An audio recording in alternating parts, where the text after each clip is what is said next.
ആലുവയിൽ യുവാവ് കഴുത്തറുത്ത് മരിച്ച സംഭവത്തിൽ അന്വേഷണം ഊർജിതമാക്കിയിരിക്കുകയാണ് cyber police. Online share trading തട്ടിപ്പാണ് ആത്മഹത്യയ്ക്ക് കാരണമെന്ന് പോലീസ് പറയുന്നു.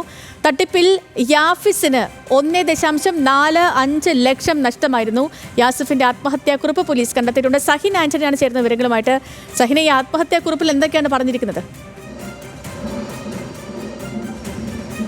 സേതു, അതായത് ഓൺലൈൻ ട്രേഡിംഗ് തട്ടിപ്പിലൂടെയാണ് ഈ യാസിഫ് എന്ന് പറയുന്ന ചെറുപ്പക്കാരൻ്റെ ജീവിതം നഷ്ടമായതെന്ന് പോലീസിന് മനസ്സിലാക്കാൻ കഴിഞ്ഞിട്ടുണ്ട്. 1,45,000 രൂപ തനിക്ക് ഓൺലൈൻ ട്രേഡിങ്ങിലൂടെ നഷ്ടമായി എന്നുള്ളതാണ്, തട്ടിപ്പിലൂടെ നഷ്ടമായി എന്നുള്ളതാണ് യാസിഫിൻ്റെ ആത്മഹത്യാക്കുറിപ്പിൽ എഴുതി വച്ചിരിക്കുന്നത്. കഴിഞ്ഞ തിങ്കളാഴ്ചയായിരുന്നു യാസിഫ് കഴുത്തറുത്ത് ആത്മഹത്യ ചെയ്തത്.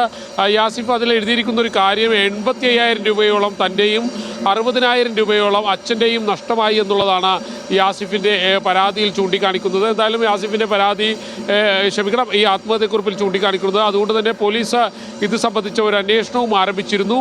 ഇതിലാണ് ഈ ട്രേഡിംഗ് തട്ടിപ്പ് നടന്നതായി പോലീസിന് കണ്ടെത്താൻ കഴിഞ്ഞത്.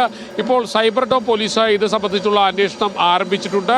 ഉടൻ തന്നെ ആ പ്രതികളെ പിടികൂടാൻ കഴിയുമെന്ന പ്രതീക്ഷയാണ് പോലീസ് വെച്ചു പുലർത്തുന്നത്. സേതു.